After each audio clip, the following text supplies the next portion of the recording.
Advertising isn't what it used to be.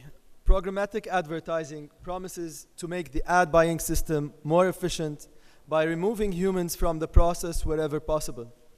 Humans get sick, they need to sleep, and come to work hungover. Machines do not. Worldwide programmatic ad spend hit $12 billion in 2013 and is expected to reach $32 billion by 2017.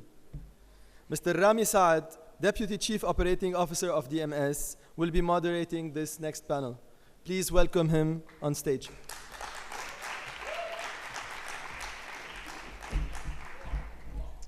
Hi, my name is Rami and I work at DMS, and I really hope no one's wearing high heels on my panel tonight. Yeah? So, right, thank you. Good, so we're here to talk about programmatic. $13 billion this year, 12 last year. If digital marketeers in our industry, guys, decide to spend $13 billion on something, no matter what it is, there must be so much benefits behind it to all these stakeholders, whether they're agencies, advertisers, or whether they're actual brands or clients. And so what I'm here to do today is I'm here to help share some of the knowledge that we've acquired over the years, me and the list of panelists that I'm bringing on board today to help you understand why programmatic media is actually expected to hit the number of 80% of all display advertising in 2017 going programmatically. Right? And I know I've got some confused faces here that don't know what programmatic is. We're about to start defining that with the panel. And I've got a great panel here with me today, but before I do that, I'd like to understand the composition of this room. So who in this room, show of hands, works at an agency? Okay, and who is a client or a brand or an advertiser? Good, and who is a publisher? Good, that's a great balance. We've got 30s across. Who's anything else, by the way? Okay, I want to talk to you, all 5 of you, after this panel. I just want to know what you guys do. Good, so ladies and gentlemen, help me introduce to the stage Mr. Dirk Henke, Managing Director, Eastern Europe and MEA for Criteo. Gabrielle Karam, Business Managing Director from Performix. And Kinlock Magowan, Director of Latitude Group.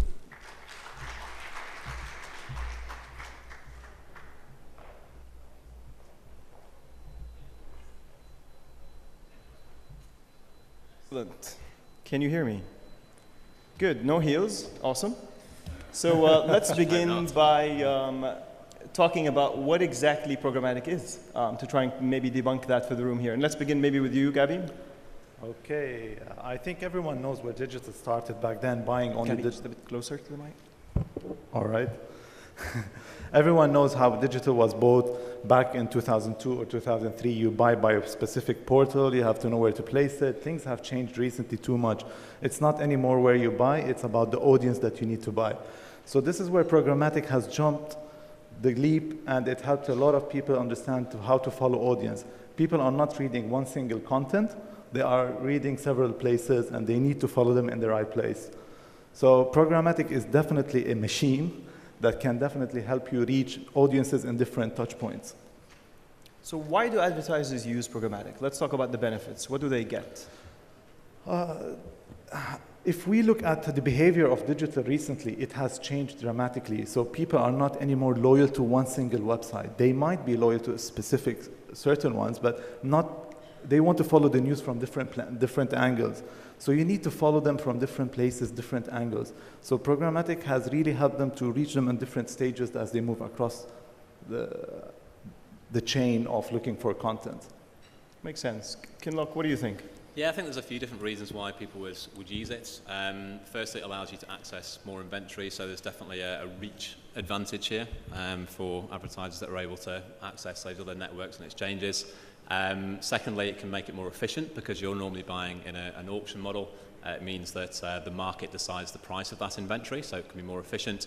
And thirdly, it can be much more heavily targeted. So by using third and first party data, you can make it much more pinpoint targeted to the audience you're looking to reach, I think. I think you've successfully captured the attention of the room. You said the golden word, data. Yeah. Shall we dig a little bit deeper into that? Absolutely, yeah. So I think something that the Middle East is often criticised for on the data front is that third-party data isn't as available as it might be in areas like Europe. But I think that's changing. I think there's more and more data becoming available. Even things like the advent of credit bureaus within the Middle East would support a lot of third-party data. We've got to move away from some of the more traditional ways of using third-party data that we're used to in Europe. So things like tying user information to physical addresses. We don't really have a set zip coding system or anything like that in the Middle East, so that's going to be important. But I think in the meantime, Middle East brands need to use their own first-party data much better. We're at a luxury stage in the development of the Middle East that a lot of advertisers have got huge data pools. You've got the big offline conglomerates that operate in the Middle East and some of the large companies that are sponsoring the event today, like Souk, who've got huge amounts of data at their fingertips, and I think using that is the first step, definitely. Okay, and so to be a little bit more maybe regional, right? Let's be a little bit relevant to the Middle East per se. If you talk to different agencies and different sources, you probably hear that the percentage of billings that's actually being spent on programmatic is between 15 and 20%. Dirk, maybe your side, what do you think about that percentage? Is it enough? Honestly, I don't know the exact number right now. I just know, having tracked the programmatic development over the past years globally, that it's really just a matter of time that programmatic will evolve and, at some point be 100% of all the trading, including branding and performance, etc. So, I've seen countries where it just started being 8% just, 2 years ago, and it grew massively within a year, etc. So, for me also, in the Middle East, it's out of a question that programmatic will be highly relevant for everyone. And just coming back to the first point, maybe, programmatic is literally just a way of trading, right? It's automizing trading, and we're all working in the digital industry, and it's crazy for how long we have traded manually and even using offline technologies to do our online and digital business, right? And I'm running a couple of other countries in particular, like Russia, very heavy paperwork. So whenever I came back from a business trip, I had to sign thousands of pages to do something, to actually start something that we wanted to do online with a client, right? So for me overall, I must say, for the Middle East, for us at least, it's the same importance here in the Middle East than it is in Europe or in the US in terms of trading and buying media. And for the industry itself, it will for sure grow massively throughout the year. And so from what I understood from the three of you so far, it's an extremely important way or method of procuring media. It's got so many benefits. It's still at a pretty small percentage out of the total. How do you think we can increase that, Dirk? It will increase eventually. I mean, right now it's always a chicken and egg problem, right? On the one hand, it's only interesting for advertisers if there is enough sufficient good inventory. For publishers, on the other side, it's only interesting if there is enough demand, so enough advertisers that are actually willed to buy. So it's really step by step that this will, even automatically, without doing too much, grow. A few points, of course, that have been mentioned, data. Data, I mean, programmatic offers a lot of additional values that you didn't have through the traditional way of trading media. But again, for most of the players in the industry, that value is of no use right now, because you need data, you need access to fresh data, good data, very quickly. But overall, again, I mean, when you look at the details of programmatic, and actually, it's not all the same. It's RTB, it's private marketplaces, it's direct buying through it. Programmatic, again, as an overall, it's just a way of trading, and it's just about people being, and companies being ready and happy to just, curious enough and try and test something new as well. So I'm gonna quote you on the previous sentence about someday programmatic is going to be 100% of the way we transact media. And Gabby, I want to throw a question at you now. How does that make you feel? Should we fire all the media planners, and should we as publishers also fire all our salespeople? I don't think this is the right number, or it's not. It will be a big chunk. It's not going to be 100%. The main question is, how ready are the clients? The clients need to be ready from their setting their online strategy. Why do they need people? As he mentioned clearly that first data is very important, first-party data, but third-party data is also much more important. So the clients need to focus, what is the objective of their campaign? What are they trying to reach? How can they build this segment of people, whether they're interacting on the site, whether they're buying or coming again, and how can you retarget them back to you, what exactly you're looking for? The programmatic is not too difficult. It's not a word that scares everyone. It's very simple. It's just the idea is how can you collect more people towards you, build a segment, and start communicating to them. And just to build on that, I think the education within the region, I think, is very important as well. So to quote again what you just said, Gabby, about it not being difficult, I think there's a few myths in the region that it is difficult or it demands large budgets or a lot of time invested, and that's simply not the case, and we should be encouraging people through panels like this to go on and do that. Yeah, but the big problem is it is indeed not difficult. It's not difficult to even start, right? Yep. And it's not difficult to test and do something about it. But I think a big frustration, and also, you know, again, even in other countries and regions, even in Europe, etc., a big frustration was coming from, okay, so I've tested it, but it's not really adding any value to me right now, and so why should I do it, right? That's one of the things. But, you know, to do it right and to do it in a way where you really, you know, are talking about, you know, massive scale, massive amount of, you know, tradings, and with added value, you need some more knowledge and even maybe technology if you have that in-house or get it through vendors. I agree. But setting expectation at this stage is very important. So you need to know what are you going to get out of it, and you need to be very realistic. We're not just trying to get the client to spend or invest in programmatic if it fails because it's going to kill us. So the idea is we really need to know what are the advantages that we're going to leap out and how much we're going to get out of it. And we're going to have to know what are the KPIs and how we're going to measure this effect of these campaigns. Yeah, and that comes from taking a proper brief, I think, doesn't it? And just making sure that the goals are clear so you can tell at the end of the campaign whether it's a success or not. And so it's good that we're theorizing about this. Let's get a reality check. Who in this room is actually scared of programmatic? Let's see hands. Don't be shy. Apparently no one is scared. Oh, there you go, guys. 3, 4. A couple of people. Okay. All right, so I want those who raise their hands to think about the concerns that they have. We'll come back to you maybe towards the end of the session and pick up on your questions or the concerns that you have or the issues so we can get the panel to address them. Let's talk a little bit about performance brands. Whenever you mention programmatic, everybody in the room is probably thinking really cheap CPMs, really cheap traffic, and a lot of leads. How does that sound? For me, it's about the audience. We follow the audience. We need to know the people coming to us. So for example, some of the clients are airline clients. So we need to know the people who traveled from Kuwait to Dubai and how can we retarget and monitor his frequent flights. These are the type of things that we look at. So this is basically is understanding the audiences on your website. So going back to analytics rather than just understanding the impressions and clicks and the cost, it's how can you retarget these people to create more revenue and more conversion.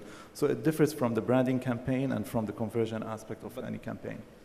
That is not really related to programmatic, right? I mean, we are pure performance, mainly doing our business with retargeting, helping our clients from the e-commerce sector to actually create, drive sales, etc. We are doing this both, literally globally seen.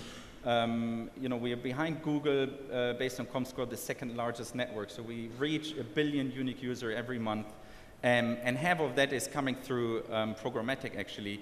But we don't have to do that, right? So I think programmatic buying and RTB in particular, where you have an auction platform, offers a great basis to buy in real time users and actually bid with very individual prices for every single user. So I think what you said is absolutely right on the one hand, that looking at the user rather than a certain site or traffic in general, that's becoming more and more important because everyone, I think, wants to target a user or a potential customer on an existing customer, so a person behind it. So you need to do it in a very individual way, and programmatic generally offers a great opportunity to do that, but it's not necessarily related, right? So one of the big things that I hear around several regions again is very often that makes me a bit upset is programmatic or RTB is equaling retargeting, which is, of course, not true at all. And so the way we're looking at this is retargeting is a strategy.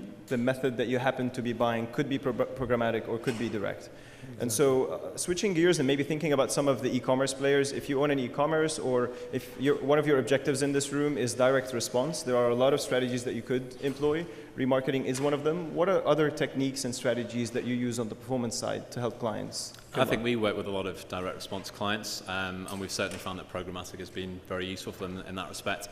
When coupled with some of the more bedrock channels like search, for example, I think it's very important. We're beginning to see some elements of search and other online channels begin to migrate into programmatic as well.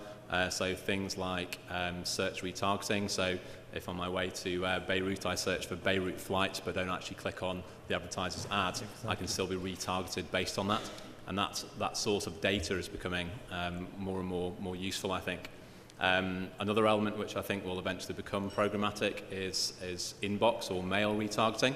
So this is, if any of you have used things like Gmail sponsored promotions or Yahoo have a similar product now, that kind of media and being able to target people.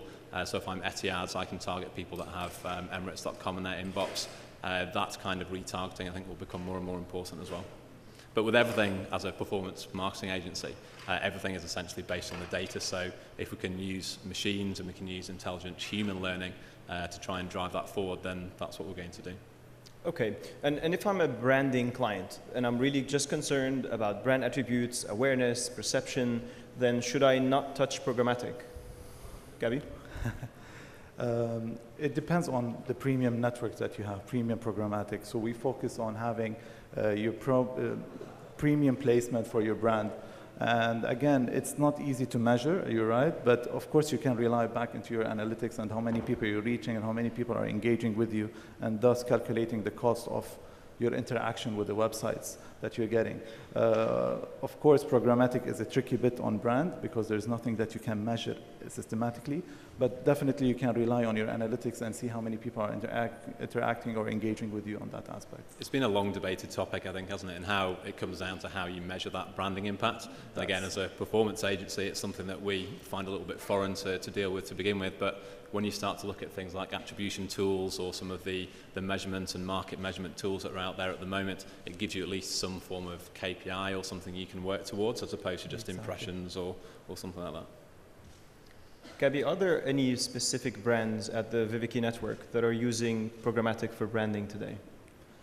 FMCGs, telecoms, they're definitely focusing on it. We're having premium placements for them, and we can see that it's doing actively well. So there is trust in the fact that programmatic can work for brands. Yeah. Again, as we've said, we try to tag the sites, we try to tag everything, we see the conversion, we see how many people are coming to the site, engaging with the site, are they leaping out, are they registering, are they interacting with the site? That's something we focus on too. We've even begun to see it from some of the traditional e-com players as well, which traditionally that wouldn't be an area where you'd invest heavily on branding, but when you couple it with a good direct response strategy or campaign, you can begin to see those results filtering through a bit, and I think we'll see more of those in the Middle East in years to come. I'm curious to know what percentage do we think out of total programmatic in the Middle East, and I know we're literally speaking out of experience here, is spent on branding, and how much percent is spent on direct response? Any thoughts? I would definitely say it's below 10%. It could be almost zero. I mean, again, it really depends on how you look at it, right? So, I mean, running branding campaigns on programmatic, I would say it's really extremely limited, but maybe you know even more. What's the Viviki percentage? Running performance campaigns for brands, that might be a big It's a single digit yet, but I assume it's going to become 2 digit because we're trying to put tools and system to monitor the conversion and not the conversion, to monitor the interaction with the site and how many people are coming back. Part of a tool to monitor awareness in a way. Yeah, as that premium area of programmatic grows, perhaps it'll get bigger, but I mean, certainly for us as performance, it's mainly performance, of course, at the moment. Okay, let's switch gears and talk about publishers. There are quite a few publishers here in this room that are probably worried about using programmatic to their benefit and to their advantage. Experts would always caution against the CPMs shooting through the race to the bottom the minute you take your inventory on programmatic. There are many different thoughts about the topic. What do you guys think? So I think this is one of the big myths, again, around programmatic and RTB, where it said, you know, it's only cheap inventory or it's bad inventory. On the other side, you know, it's sold very cheaply. So from a publisher point of perspective, you know, you can't sell on fair prices, etc. I really have heard this a lot of times, but at the end of the day, again, it's really a false feeling there, because the publisher technically has the full control over it, right? So I mean, they can steer what they sell, how they sell through programmatic. They, you know, they can set minimum CPMs that they want for their traffic, and you know, if they are not met, then they just don't sell it there. So there's a lot of control there. The only, you know, reason why I think this is still a big topic is indeed that, you know, it takes some time also for publishers to, you know, be confident enough to test and try. They put some first inventory. The first inventory that they put onto it, of course, is not the most premium inventory in the beginning. How do you define premium there? It's definitely the terms of the placement, maybe a homepage placement even, or, you know, first view, of course. So usually it's the remnant inventory that they start testing with, and what we have seen the past years. Again, and this is not only something happening here, it's something that happened in all of the markets. And when you look back to Europe, for instance, years back, you know, the premium publishers, you know, big newspaper publishers, magazines, TV stations, etc., they started step-by-step testing with some of their inventory. And that was cheaper inventory in the beginning, but by now, actually, there is publishers that even trade 100% of their inventory on and through exchanges and manage it. It's also just a way of how much you understand it and how much control you actually have over it at the end of the day. So it comes down to education again, I think, within publishers. So like you say, I think some publishers are wary of it, but raising the awareness of that and getting publishers to try this mechanism will lead to more success, essentially. I think the fact that it's still maybe a little bit immature in the Middle East means that things haven't quite bedded down yet in some areas, but ultimately it's an auction, so advertisers will pay what the advertising is worth. So the beauty of this system is that it levels out naturally, I think. It's a scary step for everyone to let go his inventory to something that he can't really manage by himself. But this is something they have to start with, that they exactly mentioned, and test on a small scale. And then step by step, you'll see it's not about flooring the prices or killing the prices. It's about finding the best fit for everyone and for the publisher and for the consumers in a way. So the minute you say programmatic, people in this room are probably thinking about one big machine that's doing a lot of the work. How important are relationships, human relationships, in the space of programmatic? It's indeed very interesting, because relationships are, and interestingly enough, not only important in countries where you think it is, like, you know, the Middle East maybe, but it is even in, you know, in Germany. The relationships to the publishers were extremely important. I think it's even getting more important during a time where it's transitioning. What we have done, you know, we have been massive, you know, partners in terms of buying and spending money with publishers directly, and we have helped our publishers to walk through the transition over to programmatic, and that we transitioned over buying through programmatic with them as well. And we tried to help them by sharing a lot of learnings that we made in other countries that were a bit advanced, etc. But indeed, I mean, being very aggressive here, what I said, it's just a matter of time that 100% of all the media buying and trading, even for branding at some point, will be done through programmatic. That means eventually, yes, it becomes less personal and relationship driven, which makes sense at some point, because it's less about how much you like a person and then, you know, selecting the price there or how much you're going to sell, but it's really about the fair value of an impression and how much this is worth for your clients, right? So the clients will steer it. It's similar to selling and buying through, you know, a marketplace like Souk or eBay or whatever, where, you know, a private person is selling shoes. If you would meet that person to sell to in person, you could negotiate. But, you know, actually, if you sell it online there, for how much you're going to sell it at the end of the day, it depends on how many people are interested in bidding, technically, right? So I think that the human value maybe comes in deciphering the huge amounts of data that we've got. One of the beauties of online and digital marketing is that you've got all the data you need at your fingertips, but the human element is being able to decipher it, and more importantly than that, picking out the important bits and what actions take off the back of it. And most programmatic platforms or programmatic tools yes, they're going to automate a lot of the legwork and a lot of the work that's difficult and tedious to do, but you need to, at the end of it, have somebody making the decision as to what's that impression's worth, what that click's worth, what the conversion is worth, and actually having the human input on top of that as well. So Gabby, as an agency trade desk, do you still suffer with trying to acquire certain publishers' inventory programmatically, or is everybody on board? Of course, but this is something, an ongoing partnership. We always try to work together to see a middle ground that will push everyone to start working with us. And it's an ongoing process, but eventually it's become easier and easier as they will realize the benefit as they move. And we're trying to let them understand the importance of data that they can collect out of it and how can they utilize it in the future. So for the advertisers in the room, how much % of their budget do you think they should be spending on programmatic? I would say at least 50%. 50%? It depends on the aims, I think. It depends if you're looking at a client that's trying to do the branding side of things, more performance, and you can tweak the programmatic channels accordingly, I think. Dirk, what do you think? I think it's even more a matter of how much they can spend there. Again, it's a matter of availability of the right and proper inventory right now. I'm really assuming, because again, also in the Middle East, we are buying directly and through the different type of exchanges programmatically. So I technically don't even care how I buy the inventory. I love to, meet with you guys, with everyone, to discuss buying directly as well versus programmatic.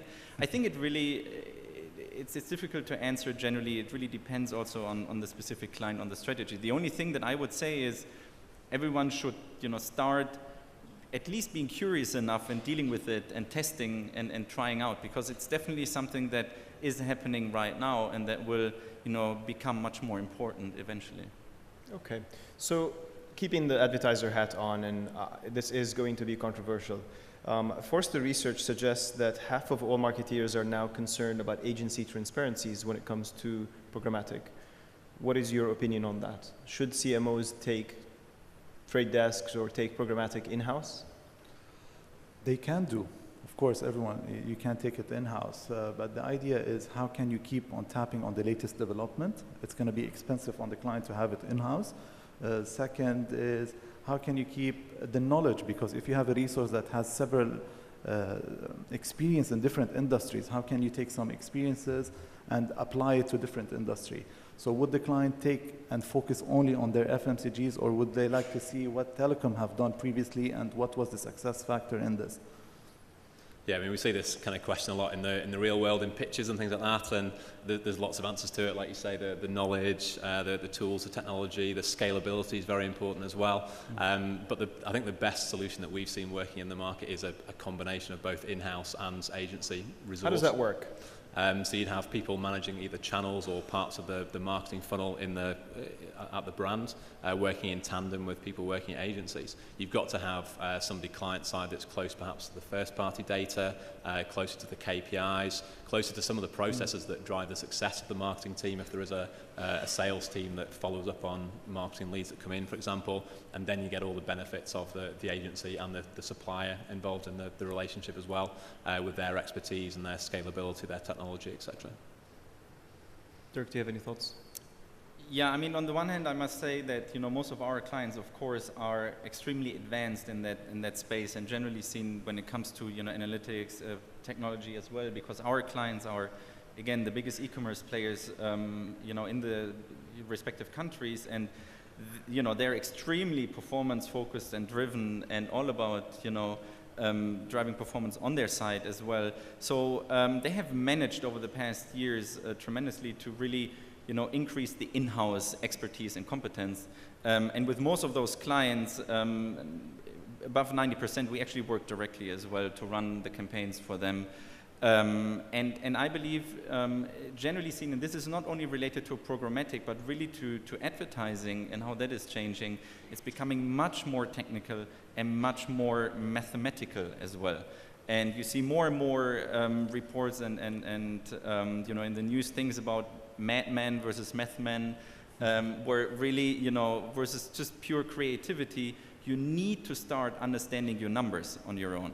Can you do everything in-house? Probably not. And of course, it's very much technology-driven, and I think that's one of the core differentiators of Criteo as well. And you know, a massive chunk of our employees are actually engineers. So I'm one of the very few stupid salespeople actually that is allowed to go on stage. But you know, the really ones that matter and that drive the performance and make the difference, no one would ever see. And they're the analytic guys and engineers, etc. And I truly believe, and I think every client should start building up some competence in-house, but really, when it comes to technology, they need to think twice if they start. Let's turn to the audience for a second. Who here agrees? Who here in this room thinks that there is a talent gap when it comes to performance marketing? It sounds like we need an answer. What do we do about this, guys? I think being honest with the whole market is really important at that. We speak to a lot of brands, and yes, they might be trying to take it in-house or they've experienced that before. Be honest with the agencies you're speaking with the suppliers you're speaking to, and get that assistance, get that help. I think that's something that's important to do. Exactly, it's transparency in everything that you do, and we know that we can monitor everything that we do, and we can focus on every element that we see a conversion on or not, and we can help everyone understand where the benefit falls for every aspect of it. So moving from this maybe to putting on a CMO hat, if you're in charge of a brand today, one of the biggest challenges is there are many different methods of procuring media that can drive branding and many different methods of procuring media that drives performance. How should marketeers think about splitting this budget, or should they even split it in the first place, and how do they measure it in an effective way? Firstly, it should be left fluid, I think, anyway, between the different channels as you look at that. But the first exercise should be goal setting. The way that I tend to do it quite frequently with customers is to look at the traditional sales funnel, where users move through the awareness, the consideration, the acquisition, the activation, the retention elements, and assign a different KPI for each of those. And that will be really important if you do choose to only use programmatic or any other channel for one segment of that. And as a CMO with a CMO hat on, a lot of people have chosen to divide their teams up in that way now as well. So you've got people that are focused on the kind of branding awareness side, and then people that are going to be speaking more about the programmatic stuff towards the bottom of the funnel. So yeah, having different KPIs at different levels, perhaps. It has to be integrated from the overall marketing strategy that they have. So setting up KPIs, setting up goals from the beginning, understanding where you need to be. So this is where it's the beginning, sitting with the client, understanding what are their KPIs, what are your objectives, what are you trying to reach from the beginning. This helps you then put the budget in the right place, and this is the role of the agency, helping them set the priorities accordingly. So how does a client keep an agency in check when it comes to measuring success of programmatic? How do we know that it's actually working for us? From all aspects. First, we don't start with programmatic. If we take an example, we didn't put 100% of our budget in one campaign on programmatic. We test 10%, compare it to several other portals, and step by step. What do you compare, Gabby? What are the actual metrics that you look into?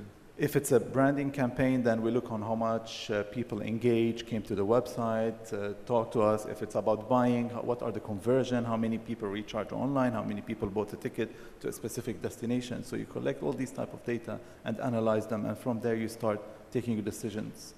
And looking at that full user journey as well. So we touched earlier on attribution. So having visibility in the first place of when a user's seen an ad and then has gone on to visit the site, engage with something else, make an inquiry or make a purchase, and then being able to attribute some of that value back to the different channels that might have contributed to that, and then using that to inform how you buy the media, which is where programmatic comes in. And so when we think about these formats that we're trying to buy today, a lot of people immediately jump to the basic one, right? IB formats on display.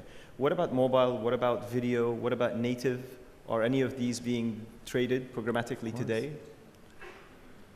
See, mobile, you can't anymore, we don't anymore say display is only about mobile or it's about desktops.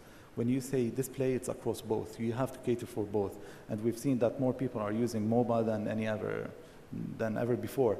So it's regardless, you need to be on every content. You have to try different placements, different distribution, and see where people are engaging. And this goes back to the initial stage. What are your objective of the campaign, and what creative do you have in hand? If you have a video, how are you going to utilize this video? How long is it? Where do you place it? What would be the KPI for your success of this campaign, and you need to focus accordingly on it. Yeah, it's irrelevant essentially which device it's coming on. It could be from any, and Dirk, you mentioned earlier, targeting the user, and irrelevant of whether that user is on a desktop device, a tablet, a mobile. It'll be wearables is one of the latest things. It doesn't matter. It should be bought across all those mediums. But what does matter is actually, one of those new things.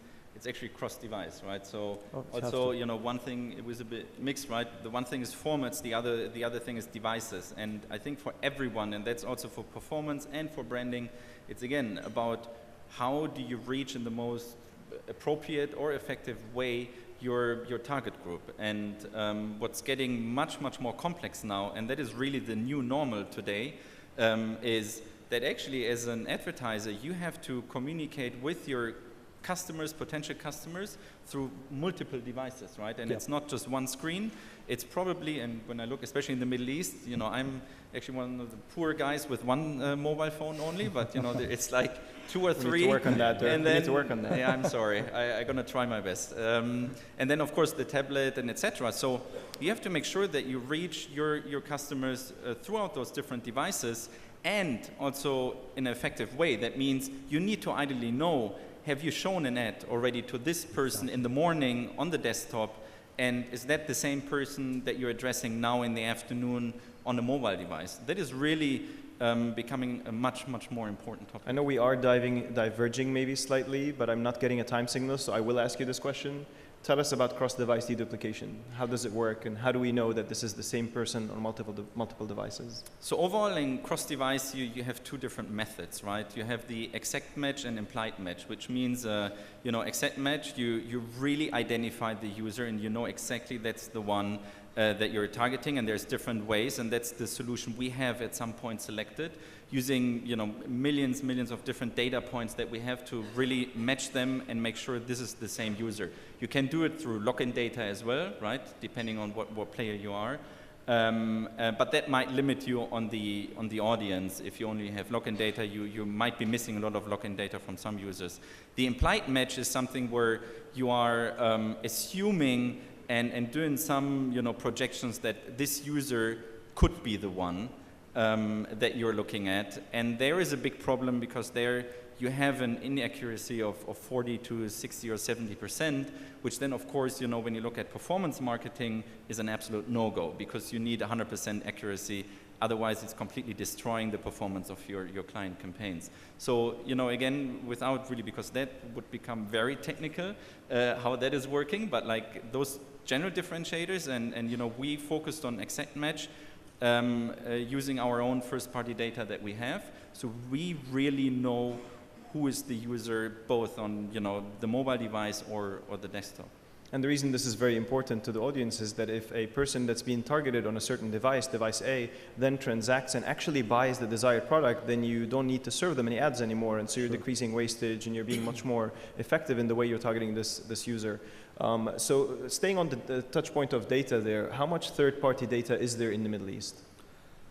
Not much, but recently we were able to encourage Effective Measure to be joining AOD, our audience platform, and this is the first step, and hopefully it will be helping others international players to join, and it's good for everyone to have more data, and the more data they have, the more accuracy and the better engagement that we can. So one thing there is really, literally my opinion is slightly different, is it's not about more data and how much more data you have. I mean, the topic big data is something also, that has been, around the past 12 to 24 months. It's honestly much more about smart data, because big data would mean technically, you try to aggregate, you're crazy now and you think, okay, everyone is talking about data, I need to have as much data as possible. But again, what I mentioned a bit earlier also is, it's much more about, number one, have relevant and actual data. So it doesn't help you to have a lot of data that is a week old or 2 weeks old, because when it's about transactions online, it really matters like about hours or a few days, right? So having the right data is very important. Okay, and so let's maybe paint a little bit the picture of third party. Maybe what are the kinds of segments that advertisers have access to today if we're thinking third party? I think. Go ahead. I think today probably not enough, and that's something in the Middle East that, as I say, things like the advent of credit bureaus and things like this will enable us to broaden that data set. Those of you that worked in the European region will be used to using profiling techniques like Mosaic and Acorn and these kind of systems. They're all based on financial credit scoring data in the largest part, coupled with physical addresses. I think we need to think ahead of that in the Middle East because we don't have the luxury of having either that physical address or that credit information. So having another system to divide that up, I think, will be important. And what should clients do about their first-party data? In terms of how they should collect it, they should be collecting as much as they can, but as Dirk alluded to before, making sure that you're using the right elements of that. So being smarter about that data and using it in the right way, I think is key. So we've touched on first and third. The only one that's missing is the one in the middle. What about second-party data? How do we deal with that? Publishers and clients, how do we ensure that there is a funnel of high-quality data that's being streamed and that clients are actually using actively? That's still a challenge. Not many publishers are sharing out content. They still don't know what content to share and how to share it. This is something that needs to be moving hopefully soon to understand what type of data do we need to collect from each publisher, what are the important aspects that we need to collect and utilize for clients. And you can't use the same data for several things. Publishers are still worried about how can we pass the data for you, what are you going to do, what it would look like. So this is something that takes a bit of education and working with publishers closely to ensure that the data are secured in the right place and clients are using it in the right way. Shall we turn around to the audience and take one last audience question before we close out the panel? Do we have a mic somewhere? Yes, we have a mic. Anybody has any question, please raise your hand. We have one here up front. Thank you. Thanks, guys. Very insightful discussion. So I'm in charge of media and consumer engagement for Mondelez International. So when we come to talk about online conversions for a chocolate bar or a pack of gum is not really the highest online. So therefore that makes our objectives more on the branding and awareness side rather than online conversion. So that brings me back to the point about a bit of human interaction that we might still need versus just buying programmatically, because at the end of the day you might have something that you might need a high impact solution or a maximum exposure, something that you need someone to drag into a meeting and sit down to explain something to get a customized solution out. So how does programmatic fit into that equation, basically? It's an excellent question. Do we think that bespoke and custom experiences that are built for brands are going to die when programmatic becomes 100%? It's just, I mean, again here, right? It's I was a bit extreme in really looking into the future when I was also saying, all branding will be programmatic. And here, we're not only talking about online, even television. I mean, when you talk with players there, they're even afraid of what's happening online. It's a massive industry, right? But when you look at traditional branding ads also, the real traditional one, let's say US, the ads for automotive players are created and done half a year, 10 months before they actually are shown, right? I mean, that's crazy, and it's kind of funny because when you look at in our world, again, everything might be outdated and old already in a week time, right? So I completely understand your point, and when talking to, certain, FGM players that are purely selling or mainly selling right now still offline, right, through the traditional retailers, of course, your strategy still need to be different because your point of sales is not online. However, that will change as well, I can guarantee you. So when you look at food, etc., there is players coming up that are growing massively, selling food online. I couldn't have imagined that myself a while ago, but that's also about quality, etc., and speed. But if you can get something with the greatest quality within an hour instead of going yourself outside and shopping, you buy that. And the point of sale there, even selling chocolate bars, etc., that you're selling literally at the cashier desk most often right now, that will change as well. But of course, I mean, right now, yeah, we're in a really big transition phase right now, I would say. And that'll change. I mean, that's why premium exists, and maybe there'll be additional premium formats, and we see video advertising and everything else coming in to support exactly the kind of product that you're trying to sell. So the question is that he talks about the misconception of programmatic only for retargeting. But since in MENA region currently and in the Middle East, the most data that we have access to is only first-party data. So we can't fit anything but retargeting into it. And the other question is that since Google's display network owns like 80% of the websites online, so you could retarget them there, why would I go for programmatic just for that 20% of the websites that are not on Google's display network? So that's two questions. Let's start with the first one and address the need for. So it's actually about the misconception that we were talking about earlier, that not all programmatic is about remarketing. And so with the lack of other data, if we only have access to first-party data, how do we use programmatic for something else other than remarketing? You can use it, to understand the people who are coming to your website. So it's not, you can exclude people. So if people have bought already, you don't need to reach them again. You don't need to communicate to them. It's still the biggest chunk as retargeting, but you also need to focus on the reach that you get from the programmatic. And this is what we need to focus on. And that kind of leads into your second question about the Google Display Network. The vast majority, or a large percentage of our throughput is via AdWords, and it would be a lot easier for us just to continue to buy that via the GDN. And you're right to say that the incremental reach isn't huge when you move to programmatic, but the additional functionality of being able to use the third-party data sources, being able to do more with your own first-party data, and the advent of what's going to come in the future, I think is worth making that step. Just make sure you're not competing against yourself, AdWords versus the programmatic buy. So just quickly, I think it's a really great question regarding also, not only retargeting through programmatic and first data. We're lucky enough to working directly with the clients, so we only work with first-party data. Yep. But of course, in the worst case, if you want to do programmatic, you can do it without any additional value technically to your manual buying. The only thing, it's automated trading, and it doesn't, my question back would be, why not, right?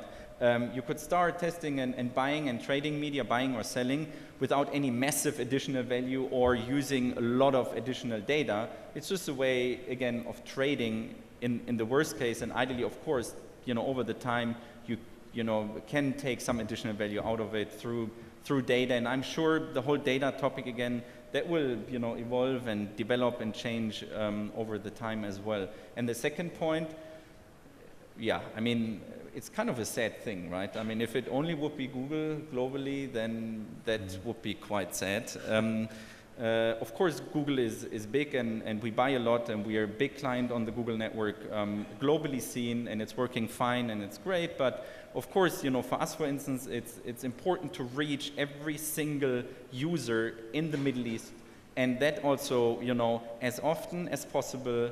And so it's important for us to access for our clients also, even the last missing piece of inventory. And there might be, depending on the specific country, that there is certain users and even maybe significant user groups that you're not able to reach only through one exchange, right? So that's the one thing. And the other thing, of course, there is much more. There is, Facebook out there as well that, is not on Google. So, and again, most of the premium publishers, based on my experience right now, are not going through Google, and they're either only selling directly and not programmatic yet, or they're using other players, if it's AppNexus, Rubicon, or whatever. So that's why you shouldn't only buy through Google, probably. Right, shall we do some closing remarks? Let's maybe close with a question of whether it's abstract or only a couple of years later, where do you see the future of programmatic? I'll start with you, Gabi. Definitely, it's always growing, and I encourage everyone to try it and test it. But before you try it, just for a matter of trying it, set your own KPIs and compare it to other portals or other things that you're doing, so you know where you are, and test it accordingly. Kinlak, what's your advice?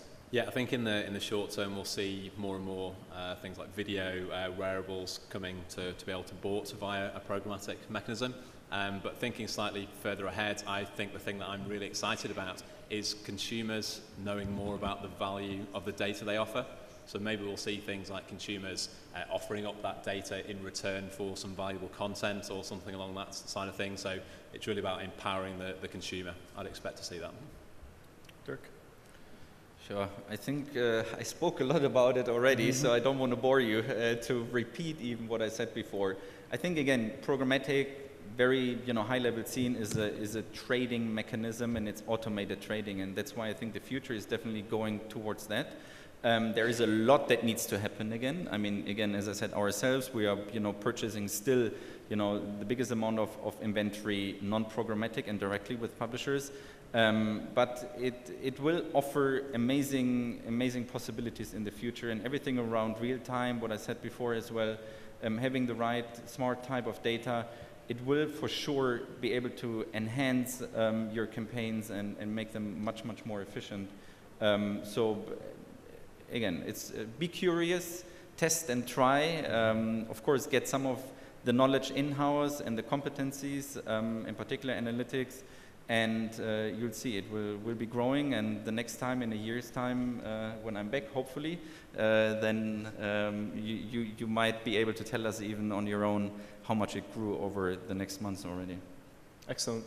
So the fact that there's still more than half the room full is actually a big achievement, talking programmatic for that long, and we still have people on our side. And so I want to thank you for the audience and thank our great panelists for such a great panel and great advice. Let's give them a round of applause. Thank you. Thank you. If you have any questions, all three of our panelists will be available on the side of the room after this session. Thank you.